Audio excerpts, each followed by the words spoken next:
Ang programang ito ay rated SPG. Striktong patnubay at gabay ng magulang ang kailangan. Maaaring may masiselang tema, lengguwahe, karahasan, sexual, horror o droga na hindi angkop sa... Kay Zoe nga itong sapatos na to! Tita? Dad? Anong ginagawa niyo dito? Bakit ako yung sapatos na? Narito na nga ang ating pakabangan ngayong Miyerkules sa Abot Kamay na Pangarap.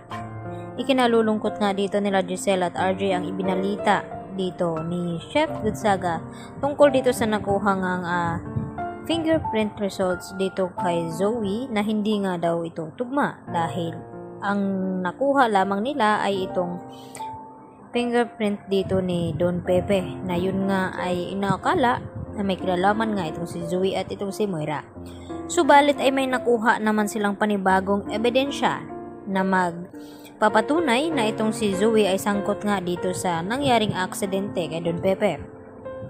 At hindi na nga nagpatumpik-tumpik pa itong sina Giselle at RJ na hanapin ang ebidensya na ito. Kaya agad nagtungo ito sa hotel kung saan nanunuluyan itong si Moira. At nagulat naman itong sina Moira at ni Risa nang biglang pumasok itong sina RJ at itong si Giselle at naghahalungkat na kung saan-saan sa kanilang tirahan at nagtanong nga itong si Moira na kung ano daw ang kanilang ginagawa ay hindi nga ito kumikibo. At ang sabi ni Giselle dito kay RJ na wala daw doon ang kanilang hinahanap kaya agad din silang umalis. At dito naman nagtataka itong si Moira na kung bakit naghahalughog ng mga gamit itong sina RJ at Giselle sa loob ng kanyang tinitirhan. At sabi naman dito ni Risa kay Moira na baka may ebidensya silang hinahanap. At agad naman na tinawagan ni Moira itong kanyang kakuntsaba na pulis doon kung saan ay siya mismo ang mata at tainga dito ni Moira. At dito na pag-alaman na may nakuha ngang ebidensya ang mga ito na sina RJ at Giselle laban dito kina Moira at Zoe. Sa akala na tapos na nga at absuelto na sila dito nga sa mga hinala ni RJ at Giselle. At dito naman na sinabi ni Giselle kung hindi daw kay Moira ay nakakatiyak ito na kay Zoe. Kaya agad na pinuntahan nila itong bahay ni RJ at laking gulat nga nila nang matagpuan sa kwarto ni Zoe itong nga sapatos. At sinasabi dito ni Giselle na match nga itong pinakita ng pulis dito sa kanila at dito sa sapatos na hawak ngayon ni Giselle at RJ.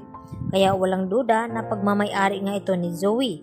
At bigla naman na dumating itong si Zoe at nagtanong sa kanila na kung ano daw ang ginagawa nila dito sa loob ng kwarto at kung bakit hawak daw nila itong sapatos ni Zoe. At hindi na nga makakatanggi pa itong si Zoe dahil ipinakita na nga ni Giselle ang hawak niyang ebidensya na magpapatunay na may kinalaman itong si Zoe sa nangyaring aksidente kay Don Pepe. At dahil sa galit ni Giselle ay hindi niya napigilan itong kanyang sarili na masaktan nga itong si Zoe at pilit na pinapaamin na kung bakit gusto niyang paslangin ang kanyang lolo Pepe sa kung ano man ang dahilan. At dito na rin napipilitan na aamin itong si Zoe kung ano talaga ang nagiging dahilan na hindi niya ito sinasadya na maitulak sa bangin itong si Don Pepe dahil inagaw lamang niya itong cellphone na hawak ni Don Pepe dahil tumawag nga ito kina RJ at Giselle.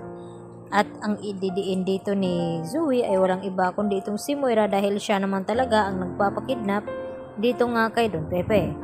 At tila nababaliw na rin nga itong si Lynette dahil sa trumas, dahil sa nangyari nga sa kanya na nilooban nga ang bahay nila ni Carlos kaya pati ibang tao ay nagawa ring saktan dito ni Lynette.